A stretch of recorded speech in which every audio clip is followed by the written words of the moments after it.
perintahkan semua orang Kristen di Arabia untuk menyerahkan salinan Al-Quran mereka, yaitu salinan terjemahan Arab dari Perjanjian Baru. Lalu Utsman menulis ulang Al-Quran, mengubahnya menjadi kitab yang menyangkal ajaran-ajaran inti dari kekristenan. Dan ia memaksa orang Kristen di Arabia untuk percaya kepada Al-Quran versinya yang telah dirusak. Para sejarawan Muslim masih mengingat apa yang dilakukan Utsman, meskipun kisah itu pun telah dirusak. Seperti yang kita baca dalam Sahih Al-Bukhari, hadis nomor 4987. Utsman mengirimkan ke setiap provinsi Muslim satu salinan dari apa yang telah mereka salin, yakni salinan baru dari Al-Quran yang telah sepenuhnya dirusak, dan memerintahkan agar semua materi Qurani lainnya, yakni salinan Al-Quran Kristen yang asli, baik yang berupa manuskrip pecahan atau salinan lengkap, dibakar habis. Jadi, Islam yang dipercayai umat Muslim saat ini bukanlah agama yang diberitakan Muhammad. Muhammad memberitakan penyerahan diri kepada Yesus Kristus.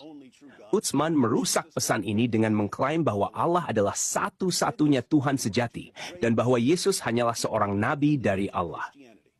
Ia melakukan ini untuk merendahkan Yesus dan mencegah orang-orang percaya kepada agama Kristen, agama yang sejatinya diajarkan Muhammad. Dan itulah bagaimana pesan Kristen yang kuat dari Muhammad diubah menjadi propaganda anti-Kristen oleh seorang penyembah berhala jahat yang penuh tipu daya.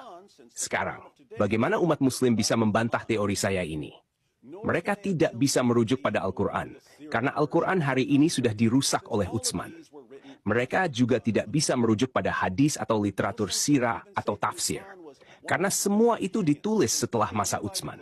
Umat Muslim bahkan tidak bisa berkata bahwa Utsman adalah sahabat Muhammad.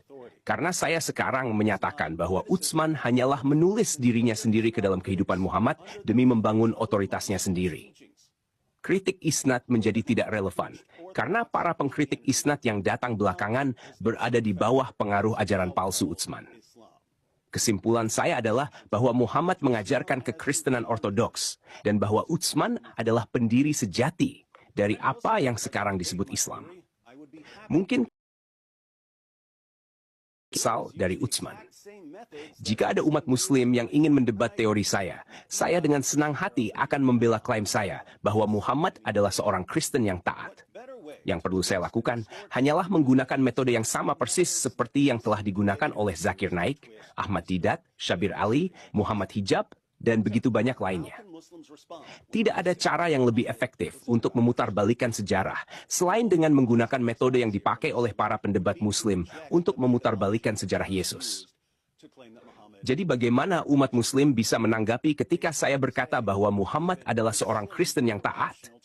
Satu-satunya respons yang mungkin dari pihak Muslim adalah dengan menolak metodologi yang baru saja saya gunakan untuk mengklaim bahwa Muhammad adalah seorang Kristen yang taat. Mereka harus berkata, David, itu konyol dan tidak rasional untuk membuang fakta-fakta sejarah dengan mengklaim bahwa ada seseorang yang telah merusak semua bukti. Tetapi bagaimana mereka bisa berkata seperti itu ketika itulah persis yang mereka lakukan terhadap Yesus? Fakta sejarah tentang Yesus tidak cocok dengan Islam. Maka fakta-fakta sejarah itu pasti telah diubah oleh Paulus.